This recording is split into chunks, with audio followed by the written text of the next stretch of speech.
lined up the top stars from Hollywood and from all over the world to entertain you on a giant screen with the few colorful motion pictures you've been hearing about and reading It's about. showtime, folks. Enjoy the show.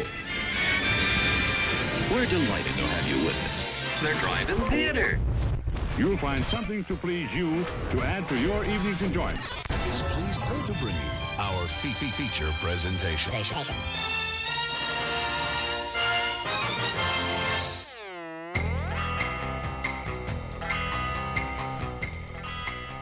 Yo, what's going on, everybody? It is another Monday night. It is 8 o'clock Central Standard Time, and you are tuned into the Drive-In Speakerbox. I am your host, Bo, the boom operator. I am Slick Doggy the Grip. Also named Jake. The Slick Doggy thing, I thought that this would just be a one-off deal. It's a permanent. It's who I've been my whole life, man. Everyone knows me as Slick Doggy.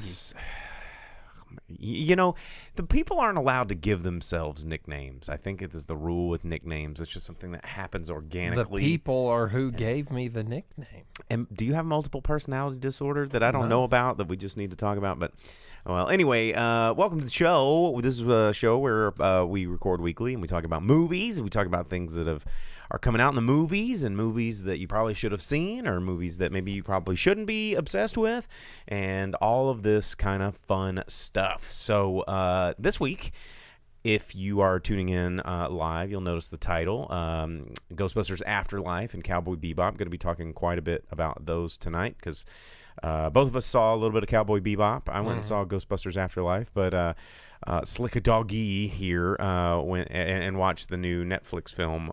Stuck on that Netflix train with Cowboy Bebop and watched Red Notice. Yeah.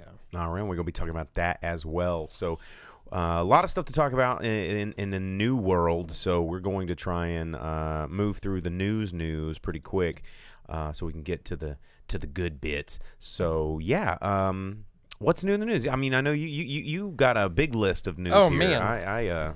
I kind of took my time on it. Well, so I'm just angry about just stuff. to get it out of the way, more news about Rust. Can you believe it? That's just going to continue on because forever it's a until big someone deal. gets sued. Well, here's the thing. The script supervisor is now suing. So just like we talked about the gaffer, the lead gaffer was suing. So now the script supervisor is suing specifically this time Alec Baldwin. What business does the script supervisor have in suing Alec Baldwin? Exactly. So here's the thing. So Mamie Mitchell, the script Unless she supervisor, got Mamied on set, then I don't think. Well, that's her claim here. She says that he was not supposed to fire a weapon at all and claims that he knowingly, this is the quote from the thing, played Russian roulette by cocking and firing a loaded gun even though the scene being filmed did not call for the cocking and firing of the firearm. And she claimed in her lawsuit that it was utter disregard of the consequences by doing so. If you're utterly disregarding of the consequences of a non-loaded, non-lethal, guaranteed not to kill anybody gun. Exactly. So that's what it was supposed to have been because as it has now been submitted and made public record, hey, thanks, Bottle Rocket, there was a chain of how this weapon got to the actor on set and on screen in front of the camera, which has been confirmed to have been the prop master handed to the armorer, the lead armorer, who was supposed to have checked and loaded the weapon with blanks or whatever, and then from there handed to the assistant director who yelled out in front of every cast and crew member on the scene that it was a unloaded cold weapon, and then handed to the actor who should not have to check it themselves because it's been through several professional people whose job it is to check the weapon.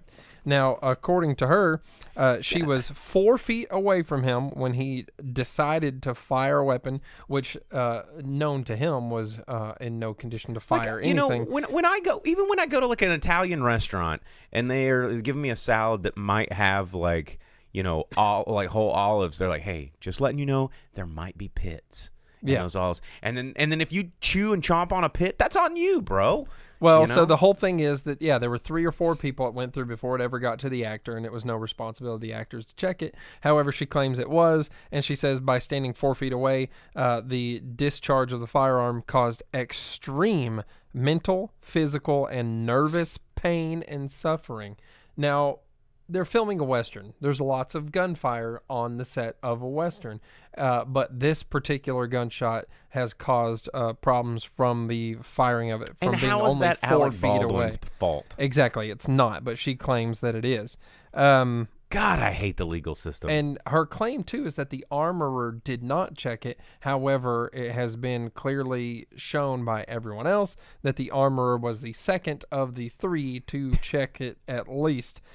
She's also suing the armorer, the assistant director, and all of the production companies, including Baldwin and his production company, which is involved in it. And Just sit there, shut up, look at your script, check for continuity errors, and go home. That's your that's job. what she's saying. According to her, this is a continuity error. It was That, never yeah, supposed because to have it's never been supposed to done. have bullets. But then you say, "Hey, director, Well, maybe he it's your wasn't fault. supposed You to didn't put his finger on the trigger." Good grief! Script supervisors, And now, get out of here! With all of this, some attorneys are insinuating that there may have been sabotage, which has been by the script supervisor. Quickly dismissed. Dude, if I was on the set of a Scooby-Doo mystery, I'd be pointing fingers at the person that's just suing the pants off of everybody because that seems pretty suspicious. Yeah, who's stands to gain? Now, talking about people that are supposed to be solving mysteries and doing detective work, there's a new Reno 911 special coming out. It's not going to be on like the cell phone, like Twibby, No, Tubi, Quibi. Gooby, Cribby, No, because Quibi got bought by Quabi. Roku, but Paramount retains all their rights to Reno with their purchase of, with their ability to display Comedy Central, MTV, etc. Yeah. So it will be on Paramount Plus, exclusive for Paramount Plus, on the eve of Christmas Eve, December 23rd. And it is Reno 911, The Hunt for QAnon.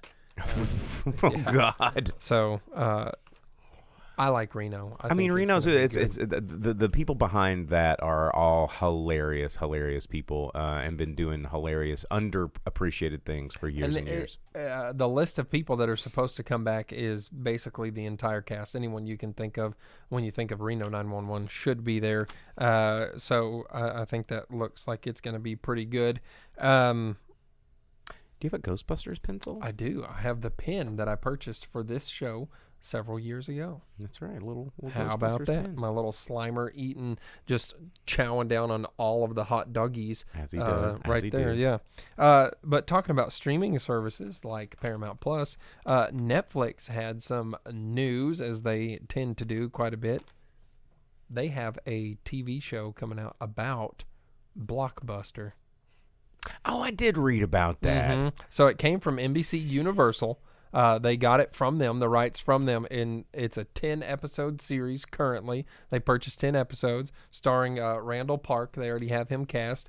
But the whole thing is about, like... Me at age 17. It's about working at Blockbusters, and it's supposed to be an accurate, realistic representation of working at Blockbuster. Written by nobody that's ever probably worked at a Blockbuster in their life. Yeah, the people that are in charge of it are younger than us. I wonder what it'd be like to work at a video store. It's probably like this. And, I mean, I can say from experience of working in a video store, it was a lot of fun. I didn't work in a Blockbuster. My friend and original co-host of the show, Michael, a.k.a. the Negative Cutter, he worked in a Blockbuster for many years. I worked at Hastings. Same. Yeah, we were Hastings dudes. Your entertainment superstore. Oh, wow. Get out of here. Yeah, dude. And then every night at closing, you have to go play like the national anthem. Happy Trails, and then the national anthem, and just like TV when the national anthem would play and it would go out at, like, that was the idea. And it was kind of genius. I mean, Hastings is all about, it was a really cool store, by the way. Bottle Rocket said he worked at a Blockbuster in Conway his freshman year in college. There was a point in time that Hastings was cool. There was a lot of points in my time, but then it did quit being cool. But the one question that always sticks with me that I remember many customers in my days of working in video stores, they're just like, "What's wrong with this movie? It's got the black bars on it. I don't like it. It's broken." And Yeah, I'm when like, they got the widescreen version. yeah, And they're like, "I can't see the movie. It's got these black bars. These black bars." I'm so glad we've progressed as an entertainment consuming society where we've moved past people going, black bars. Although they still do it, like on if you have like the widescreen TVs and you don't have it set to that like god awful like zoom in mode. I've been to people's houses where like, oh, what's wrong? Press the button, makes it stretch, and I'm just like, oh, really? Oh, yes. Oh, gross. Set the house on fire. Yeah. Oh, Vince says it's got subtitles. Is the new black bars? Yeah. Oh, I didn't come to this movie to read. Yeah. But yeah, so Netflix kind of getting their last laugh in by making a show about Blockbuster, and who knows, they might just show how ridiculous they think the concept of Blockbuster is and why it failed. Rewinding videos. Well, you know, when eating snacks, when making Netflix fun of customers. first started, they tried to sell to Blockbuster, and Blockbuster shot them down. They're like, "Yeah, no thanks. Screw you guys. I think we got this. Suck it. Catch you later." And then Blockbuster failed and Netflix is king of everything streaming, so there's that. I mean, the joke's on them because that's kind of how they started too. They're like, oh yeah, let's do this thing that nobody else is doing, and they became king dingalings at it. Right. And then, well, as McLean said, so Clerks, and yeah, it's gonna basically be video store Clerks. Yeah, it could be. Well, half of Clerks was video store. That's where Randall worked. Yeah. Right. Mm-hmm. Yeah. Salsa Shark. That was my favorite part of Clerks. Talking about streaming services, HBO Max on New Year's, as soon as it hits the stroke of midnight for 22, you will be able to watch a Harry Potter reunion. Oh, so just like getting them all back in the... Yeah, just like they did with the Friends reunion, basically. They're on HBO. You'll have the 3 main cast members, but also Chris Columbus will be there. You'll have Gary Oldman, Ralph Fiennes, Tom Felton will be there, Robbie Coltrane, because Hagrid's the coolest, everyone likes him. Helena Bonham Carter will be there just because, I guess. The guy that played Neville is going to be there. The Weasley siblings are going to be there. The lady that played Umbridge, and the whole cast. Possibly more. They're just going to pile them. Like, none of these people are going to... It's going to be like one of those Survivor reunions where they're all just sitting on, like... some bleachers, and most of them are just sitting there going, hardly anyone has time to talk because they just have it way too limited. They're all just there for a check. Vince asked if J.K. Rowling as long as it's got a paycheck, I'll do anything you say. Yeah. Hey, Ghostbusters, some Winston Zedmore. I doubt J.K. Rowling is going to be there because most of people involved in Harry Potter don't like J.K. Rowling. So I don't think they get a choice. Now, I think that you just have to like her because she made them all gajillionaires. No, they've all like publicly. I know, but they don't get to do that. They don't get. I think that like there's a point of just going. You know what? I just got to keep my mouth shut because this lady is the only reason you're listening to me right now. Yeah, but it's over. They already got it. Why do they have to? Why do they have to accept her Twitter horse shit? Just don't look. Well, because just don't look. They're always attached to it. They're always attached to it. Well, yeah, that's Daniel Radcliffe because. will never get to live a part of his life and not be the boy who lived. You know what I'm saying?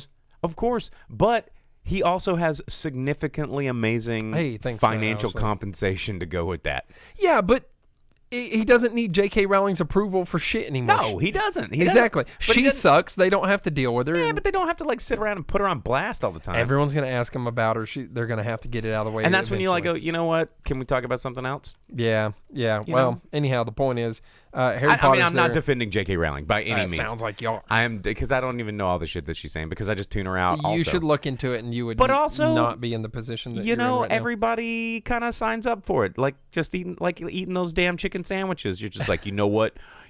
I hate that company, but I like that sandwich. And well, we all do it. Here's the thing. Yeah, screw J.K. Rowling. She sucks. But Harry Potter's super sick. Talking about things that have separating the art from the artist. A big following outside of Harry Potter and its 20th anniversary, which is why they're doing that. Legendary Pictures announced that they will be doing a Buck Rogers television show. How about that? Who asked for that? And who did some studio exec sit around and go, we really need to figure out a way to reintroduce Buck Rogers to a new generation. Somebody did. They got the guy that did the screenwriting for L.A. Confidential and Mystic River to come in. L.A. Confidential? Yeah. Okay. He's writing the Buck Rogers TV series. So that makes even less sense. So Brian Helgeland, he's going to be the lead screenwriter for Buck Rogers, and it's one of the producers on it is the guy that originally wrote. And that's when she walked into my starship. Buck Rogers. It's going to be his grandson's one of the producers on there. George Clooney is an executive producer with his production company, and the initial series or season is going to be based on the first 1928 novella of Buck Rogers. So we'll see how all of that goes, and who knows what's up there. And then speaking of things that have a following, but that suck, creators that totally suck, Miramax is suing Quentin Tarantino. But Quentin Tarantino built Miramax. So Tarantino has plans to sell Pulp Fiction NFTs in the form of his handwritten scripts and other things, digital props. Now, God damn it, NFTs. Including the Royale with cheese scene. Miramax is suing him because they feel that he is not allowed to generate and create NFTs based on one of their movies, because it's not his movie, it's their movie. He just wrote it. And I'll agree with that. Tarantino's that's the deal that they made. Exactly, to get it produced. Tarantino's lawyers say that he, in their initial agreement, retained all rights to anything handwritten, which is fine. Except here's the thing. It's not that he's selling handwritten things. It's selling an NFT of the handwritten things. It's a non-fungible token, making it unique and making it where no one else can then have it. And if he makes it where it's an NFT and it has to be unique, that means that anything contained within that cannot be used by Miramax for special features on Blu-rays or anything like that, or it could even eliminate portions of the movie that they would have to get into a whole other legal thing about. But they also... You guys realize that how dangerous and stupid and awful of an apocalyptic dystopian future that we're playing with, even thinking about NFTs, like that is a slippery slope, you guys, that is going to be the end of civilization when... Well, You think paywalls are bad now? Like, you know, and you're mad because wait until someone owns it just outright, and you're like, oh, you can't use that thing that you know about, that thing that's famous, that meme, like or a screenshot of your own Charlie damn face. Bit Me. You can't use Charlie Bit Me anymore. You can't you get sued because you posted a GIF on your Facebook, like, you know, or you have to you know you're using Giphy to send a funny thing in your conversation on your text or whatever, but then you get a bill from AT&T for $700 because you used the Michael Jackson eating popcorn like GIF. Like, you know, this is the world that they want to build. So, you know, and y'all are like, what's an NFT? Can I make $50 off of pulling my pants down and turning it into a GIF online? Okay. And then they're like, yeah, sure, you get your $50, man. And like, I made an NFT. This is cool, man. And then all of a sudden the world collapses because you aren't thinking about how the powerful people at the top with all their money and shenanigans and Illuminati and all that stuff that are going to just make it not fun for the rest of us. Raining cats and dogs. Yeah, it's dogs and cats living together. Yeah. Mass hysteria. So Vince says that the real news is that Miramax has money for lawyers. Yeah, they still got Kevin Smith movies, I guess. But the whole thing was, I was with Miramax until the part of the article I read where it said they really just want to make sure that they hold all the rights to create any NFTs out of their movies. That's what it's about. Which is fair, because I guess it means that means where they can still sell their movies and not have scenes deleted from them because of it. Whatever, it doesn't matter. More famous people stuff. Helen Mirren's going to be given the SAG Life Achievement Award. How about that? Hey, good job, Helen. Yeah, sounds like that's probably overdue because she's a big-time super famous person. That airs next February. And then sad news with famous people. Art Lefleur passed this last week. Most everyone will probably recognize him from being the baseball guy in Field of Dreams, and most notably Sandlot, where he was Babe Ruth, and he gave the Legends Never Die little speech thing to Benny the Jet Rodriguez there. Dude was acting from the 70s. He passed away at 78, but he was in shows like MASH, Charlie's Angels, The Incredible Hulk, A-Team, Webster, stuff like that. He was he was in those things all the way until here recently. But yeah, most notably, he was Babe Ruth from Sandlot. You've probably seen him in a lot of movies and TV shows. So that's a bit of sad news there, and I think that wraps it up for anything news related that I had. That's about usually our 20-minute segment there, so we nailed that one.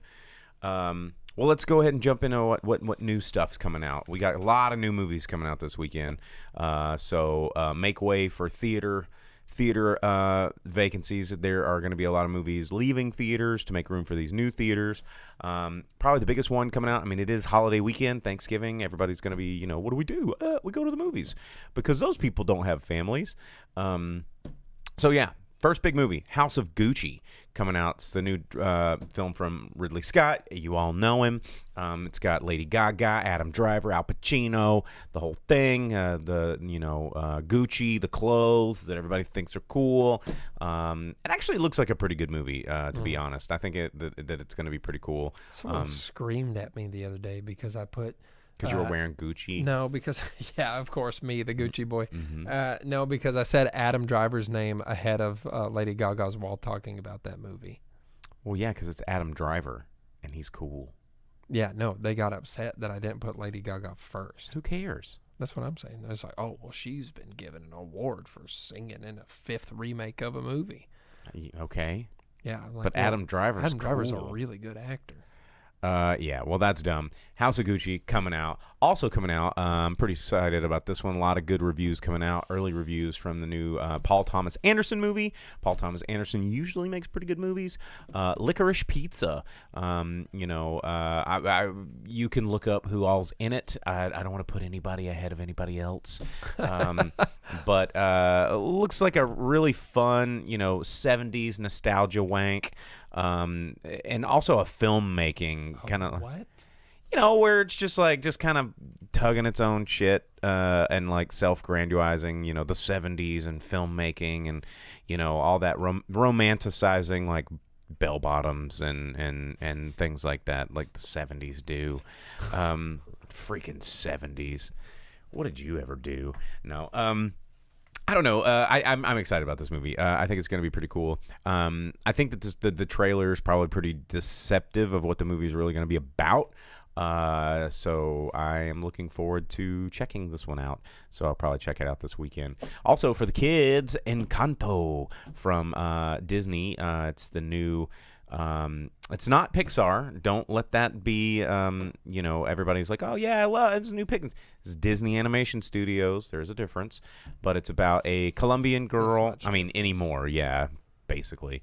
But it's about a Colombian family. They have this magical house, and they all have superpowers except for, the main character, and she learns her power through, heartfelt song and dance, as generally Disney movies do. So it's Emperor's New Groove mixed with Sky High. Yeah. Okay. There you go. Encanto. And also Resident Evil Welcome to Raccoon City coming out this weekend. Like a lot of movies starring not a lot of people that you're going to get excited about, but it's set in 98. It's the origin story exploring the secrets of Spencer Mansion, and basically like the old game. We'll see how that all turns out, because I guess Mick G is not involved in this one. Was it Mick G that did all the Resident Evil movies, or was it who was the guy that Mick G did the Suffer Like Mick G did? Yeah. He did was it House of the Dead, or did he do he wasn't the one that did Doom, was he? No. I just can't remember who directed all the Mia Jovovich Resident Evil movies. It was her husband. Yeah, I can't remember what his name is. He's terrible. There was actually a petition out, I think, to get him to stop making movies. After one of his big it wasn't Roland Emmerich, because he just does all the disaster movies. There was the other guy that does just the shitty shitty butt movies. Shitty butt. Just movies about diarrhea and shitty butts. I mean, if I could just use my computer here, I hate looking stuff up because it just makes my train of thought derail. And you get this awkward, silent typing noises. So awkwardly silent. Paul W.S. Anderson. So not Paul Thomas Anderson, but the Paul W.S. Anderson. There it is. So yeah, he did. Oh boy, he did some movies. A lot of Resident Evil movies. Look at those. That's the majority. But anyway, oh my God, he did Event Horizon? No, he didn't. Oh Jesus, because that movie's great, and Mortal Kombat. Well, damn it. Anyway, all right, whatever. Resident Evil is coming out in theaters this weekend, and that's about all the other stuff. Everything else is pretty limited release, and yeah, there you go. All right, gang, let's talk about. You can do mine and get it out of the way. Yeah. Yeah. All right. Watched Red Notice. It was dumb. There it is. It's pretty much that easy. No, man, it's predictability of the movie. You got The Rock, you got Ryan Reynolds, you got Gal Gadot. The Rock is The Rock in it. Ryan Reynolds is Ryan Reynolds. Gal Gadot is the kind of pretty lady with a foreign accent. They don't spread out much from there. Ryan Reynolds is exactly who he is in like the Assassin's Bodyguard, basically, with a little bit more Ryan Reynolds wit and humor to it. The Rock is The Rock, and he does end up in a jungle. No surprise there. And Gal Gadot just doesn't really seem to fit with the two of them because it's a buddy boy movie, and she's the foil, always ruining their good time and making life difficult for the two of them. Dirty Rotten Scoundrels-esque. You would think that at the beginning, but really the jig is up in like the first 5 minutes. If you pay any attention to it, you know exactly what's going to happen. It's predictability of the movie. There's not one thing that's going to happen where you're going to be like, what? Didn't see that coming. It's exactly, it has elements of Dirty Rotten Scoundrels, kind of. It has a Tango and Cash type thing going. And it has any buddy cop, anything. But basically, I'll ruin the twist here. 3, 2, 1. The Rock is also a thief. Shocking! Oh, golly, you wouldn't have known it in the first man. 2 minutes, where he's crazy suspicious, and also straight up says he's the bad guy. But it's just them globetrotting to globetrot, terrible CGI to be there, and then just so that they can hit each other with like wit here and there. It lasts way too long. It's 2 hours of a movie with poor CGI, and the same thing you've come to expect from Jumanji and anything with Ryan Reynolds in it. Did he ride a giant bee? Close. Yeah. They rode vehicles that had been in a Nazi bunker for 80 years. Like Revenge of the Nerds, too? Where the gasoline stayed good in them long enough for them to just have a mine shaft chase. That's my favorite part of Revenge of the Nerds 2, where all the like jocks drop them on the island, and they find that the duck, the vehicle, the aquatic vehicle, amphibious vehicle, I guess is what it is, and then it starts right up, and they drive it and land in the pool. That's super cool. Vince, I like that black and white rock. But yeah, basically not really worth your time. I wouldn't spend any time on it at all. Very Netflixy, very money to throw away money. Nothing new or special coming from it. So they definitely left it open for sequels, so get ready for that. That's how it goes. That is how it goes with Netflix, which we'll cover in a little bit.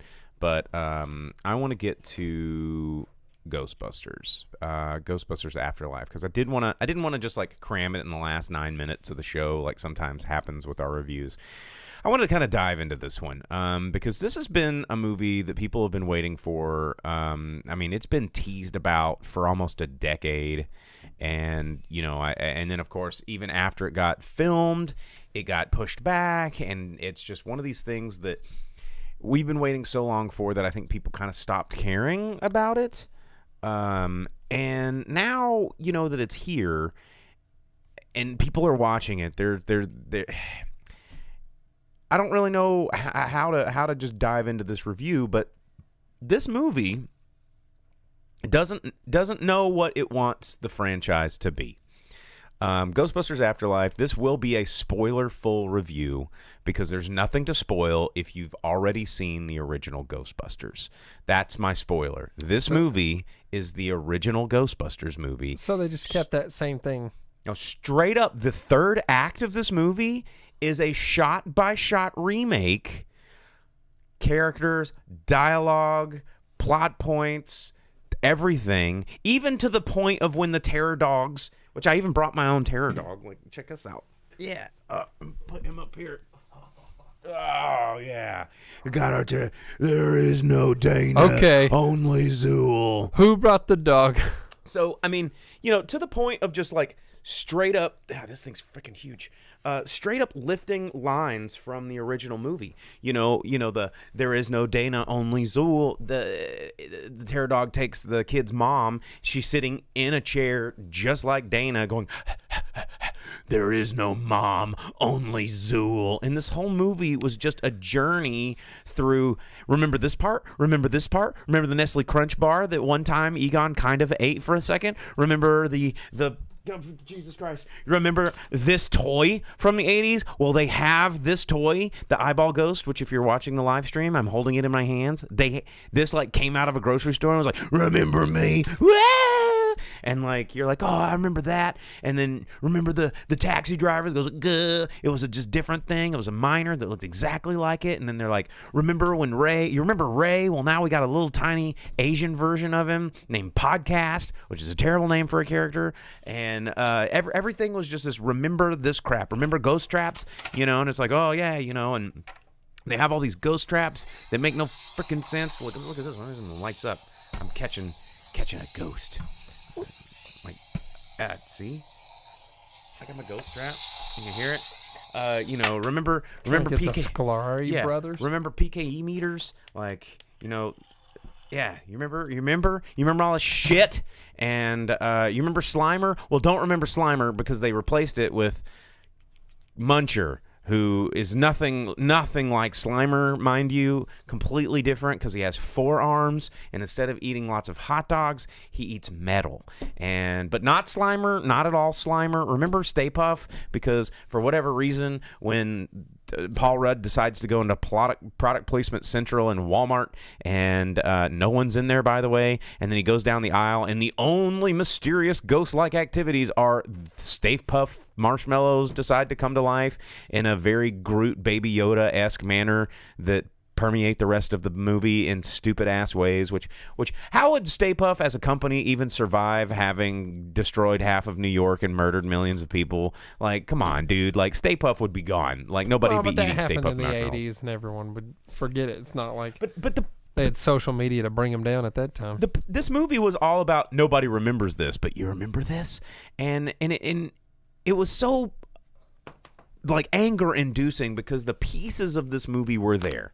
Okay, there were plot points that were kind of cool. Like, I was okay with returning to the Zool, Gozer, Vince Clortho storyline. I'm okay with this. Okay, it wasn't my favorite. Maybe pick a different bad guy. Would have been a little bit easier to not just sit and pander at me for 2 hours with it.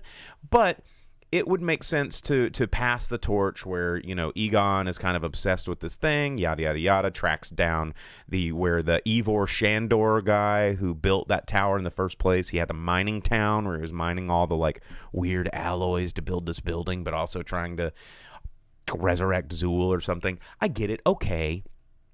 But they get all these paper-thin characters that are exactly carbon copy replacements of the original 4. So you've got baby Egon, who also, things that I hate in movies are when, like, I think she's supposed to be 12 years old in the movie, is blessed with all knowledge of the cosmos.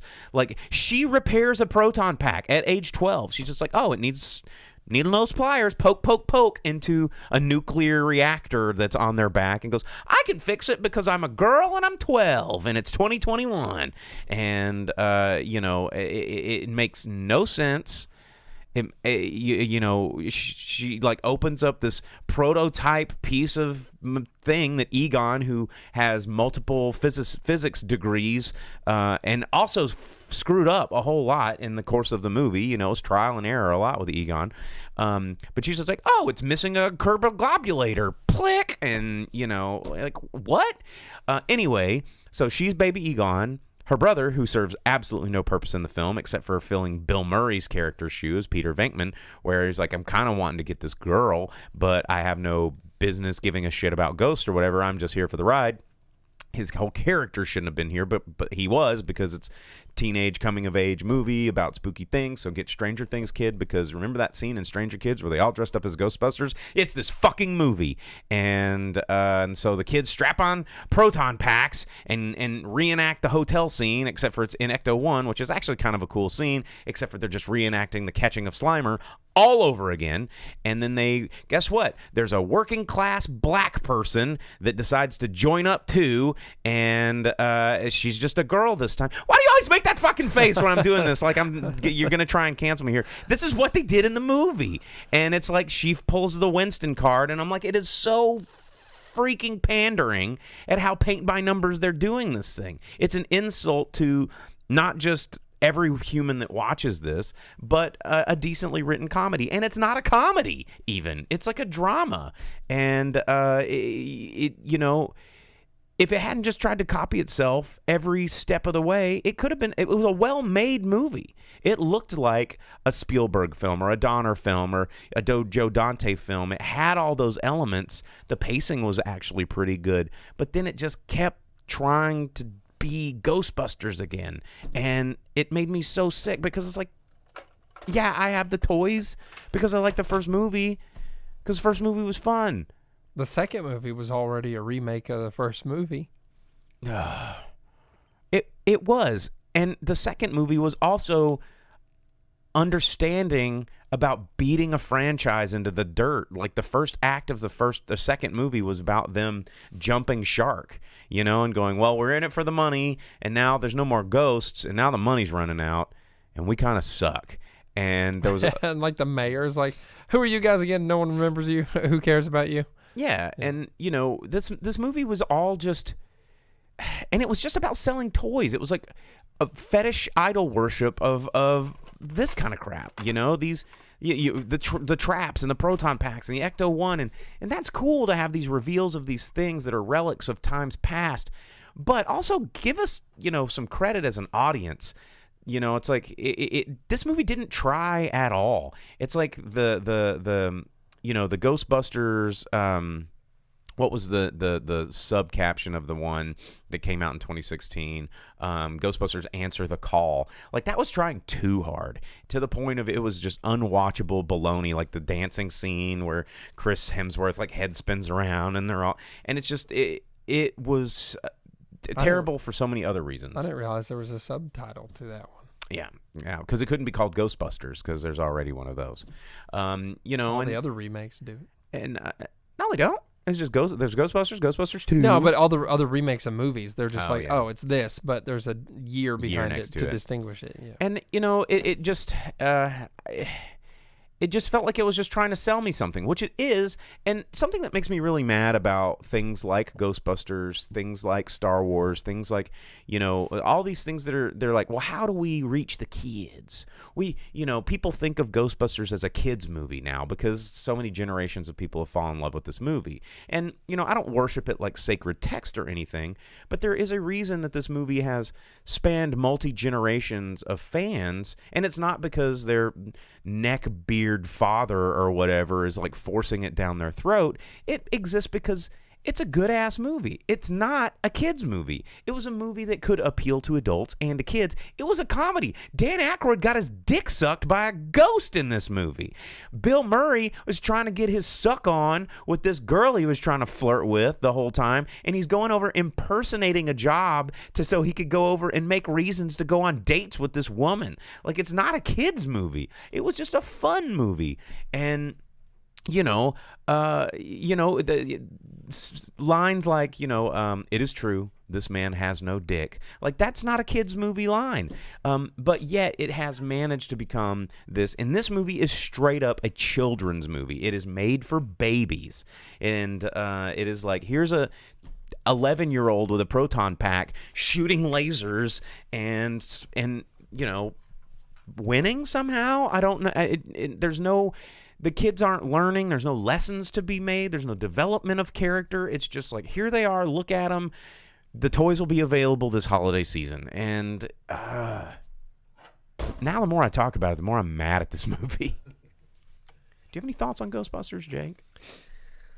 It used to be good. I mean, I don't know. That's kind of exactly what I figured it would be, which is why I didn't try and force myself to go at one of the earlier offered shows, since they didn't have a late show for me to go to and suffer through. I mean, again, there are elements of this movie that are pretty good. Like, I was okay. I was signed up for the grandchild of Egon because I don't know how he would have impregnated a woman that wasn't Janine, who shows up for like 1 second for a cameo. Yeah, but she didn't even like Egon. She was down with old Rick Moranis and Ghostbusters 2. It's true. But in the first one, she was really into Egon. Yeah, she thought Egon was cool, but then she realized he was a nerd. Yeah, he collects spores, mold, and fungus, which they had that too. Remember that he liked spores, mold, and fungus. Remember the fire pole? Remember all this stuff? And the setup was okay. I get it. It's 37 years into the future, and Paul Rudd's character of like, what, you guys didn't hear about the Ghostbusters? Of course, these kids, you live your life every day, and you're like, you ever seen this movie or heard this song? They're like, I don't know.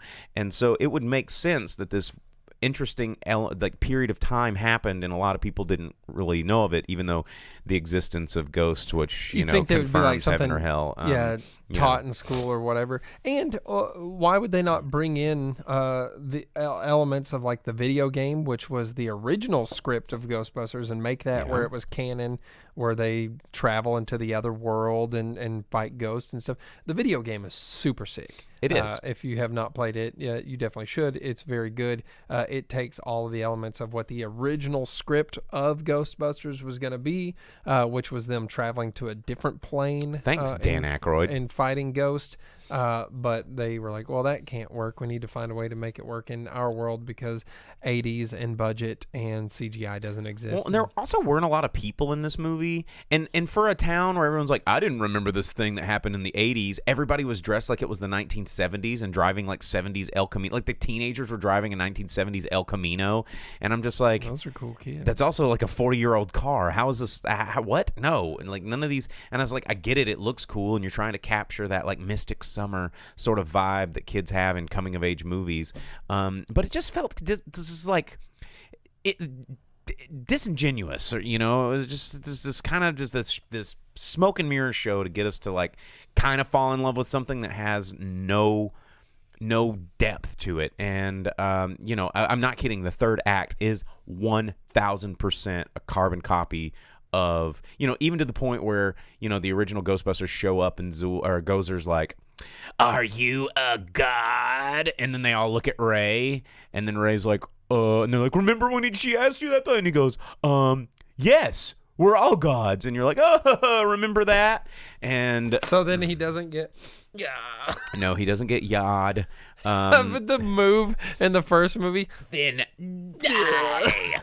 And seeing the original Ghostbusters together was neat for a second, but it just dragged it out. And just like I said years ago on this show, I was like, they're gonna, as soon as Harold Ramis died, I was like, they're gonna CGI ghost this dude. And they're like, nah, they're not gonna. That wouldn't be in good taste. We're just gonna do a tasteful movie and pay homage. And then like the whole 5 minutes of just ghost Harold Ramis giving everybody hugs, and it was so grody, because that goes into something that I was wanting to talk about earlier about NFTs, and I think Vince said it in the comments. Did he have like a weird tail, or did they give him legs? He was hologram. He was a Jedi. He was a dead Jedi, and so hologram Ramis. So unlike every other ghost, because all the other ghosts are like weird deformed and they have mutants. tails, and It was just ghost Harold Ramis, and he's coming out and helping out and just nodding, and like. What almost slap in the face. Like, he's dead. He didn't sign off on this. Like, how do you get the permission as your estate? Like, yeah, sure, totally do this and own the likeness of our family member forever and NFT him. They should have just had Winston show up and be like, "Oh, I'm the only one, really?" And like the other guys just be like, "No, we're over it." And but Winston's collecting a check, so he's like, "I guess I'll be there." The best part of the movie was the after credit scene. There's a mid credit scene that's just fan service, but the after credit scene is all about Winston. And Winston apparently invested his money really well from fame and fortune from being a Ghostbuster, and has like a multinational corporation and is like super wealthy, and apparently pays the bills for Ray's dumbass bookstore, and he ends up at the end buying Ecto-1 in the old firehouse, and that's just like he pulls the car in and is talking to Janine about like why he's doing it, and Bill Murray just showed up and goes, "Pay me. They said they needed me for this, and there's a check." So yeah, I mean, yeah, It had so much potential. It is a beautiful looking film. I'm not gonna lie. It looks great. It looks like an old Amblin film. You want to love this film, but it just feels like it just grabbed you by your feet, shook you upside down, and is trying to shake your money out. And that made me upset. I mean, like, Google Muncher and tell me it's not fucking Slimer. I've seen pictures of the two together. Vince asked if Fathom Events re-released Ghostbusters for a month if it'd do better than Afterlife. Fathom Events a couple years ago every did couple Ghostbusters, of years, and I missed it. They did the 25th anniversary, the 30th anniversary, and usually around Halloween. Some years they'll do it, but I saw it both times. And I mean, Ghostbusters Afterlife did a pretty good haul at the box office, which we'll talk about, and it's the #1 movie in America, duh. But we'll talk about that later. Nothing else was out. Yeah, nothing else was out. But I mean, I don't know. McKenna Grace did a great job in her character. She was pretty fun to watch. Dan Aykroyd and Bill Murray and Ernie Hudson were great. They just have good chemistry. Carrie Coon's character, she was really cool until she went all Zool, and even put her in the same freaking dress, which is dumb because it was an 80s Dana dress. And they were like, well, I guess Zool got so addicted to that dress in the 80s that now she had to magically wear the exact same wardrobe. Same with Paul Rudd. Like when Vince Clortho took over, like all of a sudden he's running around and looks like Rick Moranis all of a sudden. And it's just like, guys, we get it. We know what the Terror Dogs do. We know Vince Clortho. We know Zool. We know they're going to bang on a mountain and unlock Gozer. All right, let's talk about Cowboy Bebop. Let's stop talking about pandering to the lowest common denominator of nostalgia porn and talk about the Netflix Cowboy Bebop. It's going to the same thing. It's going right into the same thing. What do you mean? It's just going to the same thing with bad CGI instead of $100 million CGI. Well, yeah. So let's jump into Cowboy Bebop because we only got like 9 minutes left. You start. I'm going to answer this question really quick. I mean, I don't know where to go from that. That's all it is. They're like, what if we tried to do this thing for weebs, but with Americans? And they're like, oh, I see. Let's do that. Yeah, weebs mean money. Have you seen what the things that they'll spend? Yeah. Have you seen what's that thing where the girl has that scroll on her face and that kid has the scar and they chop up demons or whatever? It's like Japanese Ghostbusters. What's that thing? What's that anime? You watch it. Demon Hunter. I don't watch Demon Hunter. Yeah, there was like that whole movie where they're on a train or something. No, that's recently? Demon Slayer. Okay, yeah, that's what I'm talking Different, dude. about. Okay. Anyhow, Japanese Ghostbuster, they're like, oh, look at these. Weebs will pay money for everything. And then they did it. Let's pick the king dingaling of legendary animes and then bring it on Netflix. Legendary anime for weebs that grew up with friggin' Shut up. Cowboy Bebop is great. No. Cowboy Bebop is one of the most boring television shows I've ever watched, but I did watch it. It is a futuristic neo-noir that has an amazing soundtrack and a really interesting cast of characters. Cartoon Network weebs are a whole different brand of weeb. Says the dude that watches One Piece. One Piece is dank memes. I rest my case. So this, I always have a problem with live action. Like anything that starts in animation and then goes to live action, problem with. If it starts in live action and then goes to animation, that's all right. That can usually be pretty cool. Yeah, because you can make it work. You can't craft live action to look exactly the way that animation would, but you can make an animation look exactly how a live action should look. Well, go ahead. I was just going to say, and it kind of hits you as soon as you start seeing them trying to do a scene recreation or a shot recreation in the show, and you're like, it's just off. It's not It doesn't. right. It feels uncomfortable. Like the opening credits, you're just like, no. Like It's like a weird Halloween costume cosplay thing, and you're just like, this. They're just paying homage to a deal, and they're gonna get at a conference, and they're having fun, and it just doesn't feel right. It feels uncomfortable. In this movie, even with some great performances, I thought that what's his name, Mustafa Shakir, I think the guy that played Jet Black. Jet Black. Like if you close your eyes, he sounds exactly like the English voice actor. But if you open your eyes, he looks like a cardboard cutout that they just started moving his mouth a little bit. It's weird. His acting in this movie, But is stiff. He and looks like his makeup and his, but it's just his beard. Everything looks like Jet. He Except for his sounds like Jet. robot arm that's clearly cloth. But he's not Jet, and that's the No. thing. It's just like you can make something look like something and sound like something, and it doesn't make it that something. And same with Spike. And they changed the name. They've added a lot of different things that some are okay to make the plot actually progress. Like but in like the calling first- him fearless, I think that's just a weird thing that is unnecessary. Well, like in the first episode where they had like Spike and Julia, and they were like fucking or whatever, and then that's when Vincent like came in and Spike woke up from a dream. I was like, what the fuck? Yeah, is they've added some like, stuff. Was Julia Vincent's girlfriend, and Spike Vicious. was Vincent was in the movie then? Are you talking about the white hair Vicious? Yeah, because in the That's Vicious okay, so Vincent was the bad guy in the movie. in the movie, the dark-haired guy. Okay, yeah. well, it's hard because they're both Vincent and Vicious.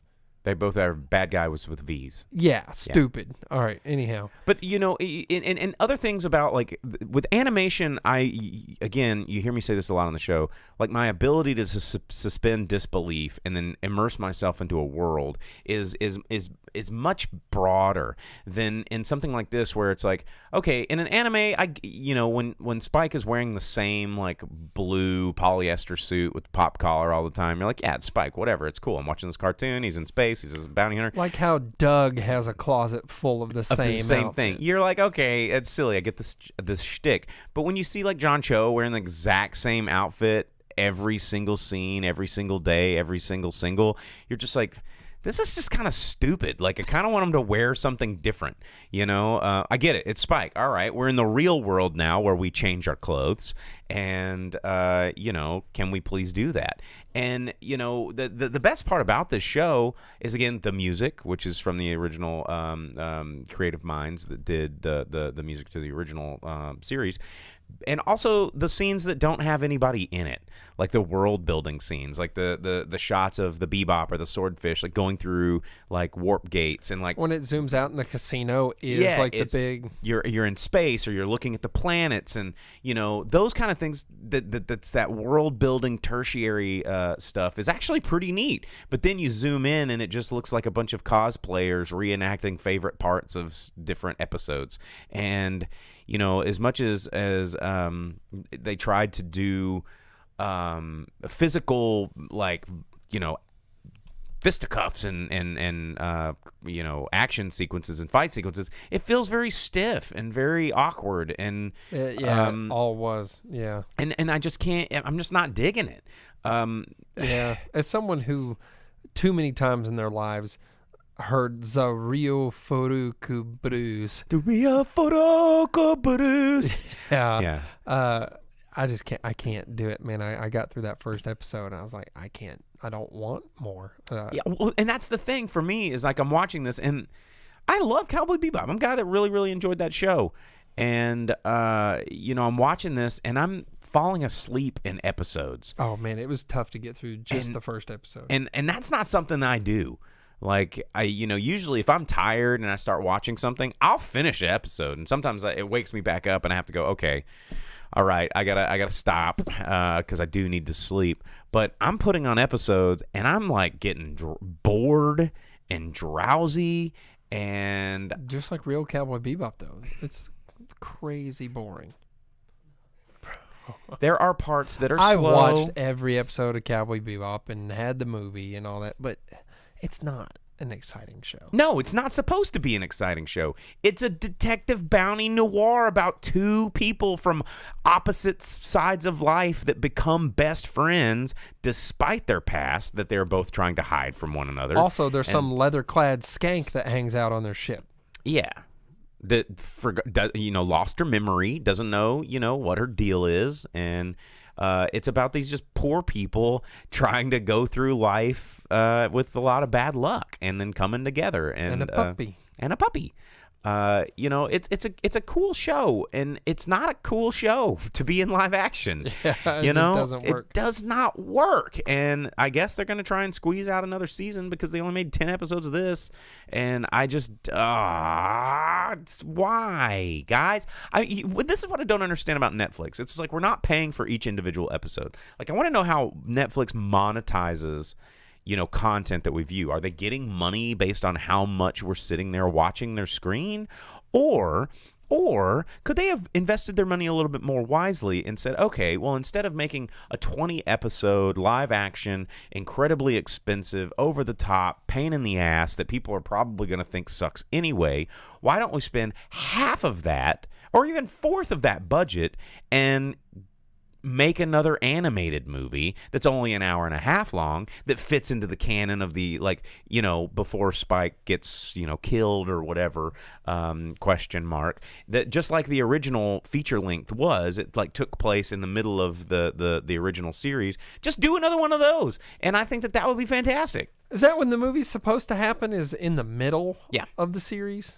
Yeah, I think you watch it about, if you're going to watch them in chronological order, you inject the feature film about episode 12.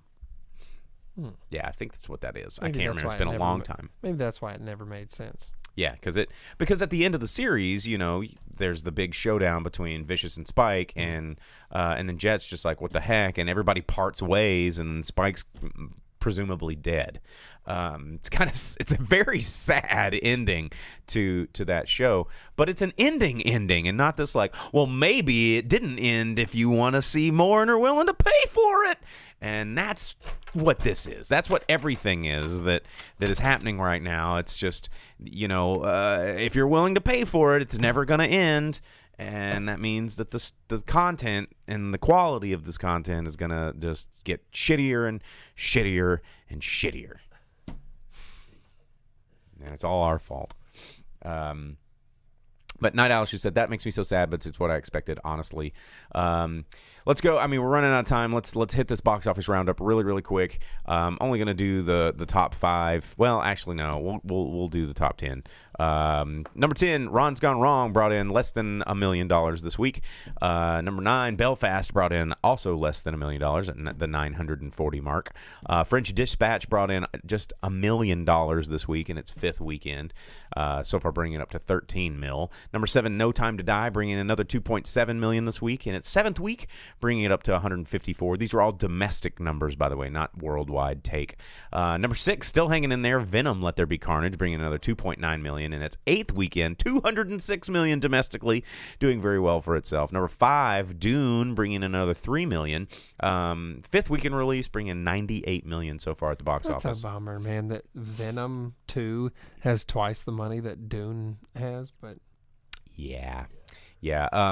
Let's see. Vince asked, ouch, which French Dispatch Limited? Yes, it only made it into about 1,500 to 2,000 theaters nationwide. Right now, it's only in about 800. So it didn't get a very wide release, which is pretty commonplace for movies like that. Let's see. King Richard, number 4, coming out with 5.4 million in its opening weekend. Number 3, Clifford the Big Red Dog, in its 2nd weekend release, bringing in 8.1 million. So far, bringing it up to $33 million at the box office. Number 2, Eternals, bringing another 11 million, which is odd because nobody seems to like this movie. But I guess there was just nothing else to watch. Well, it's one of those. It says Marvel on it, so people. So they're going to go.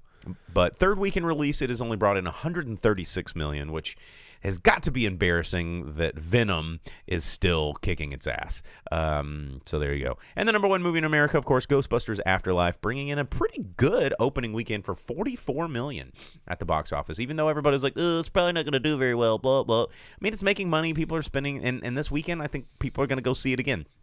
Because this weekend's holiday weekend, and I think we're going to see not the traditional 50 to 60% drop-off that movies generally have after opening weekend.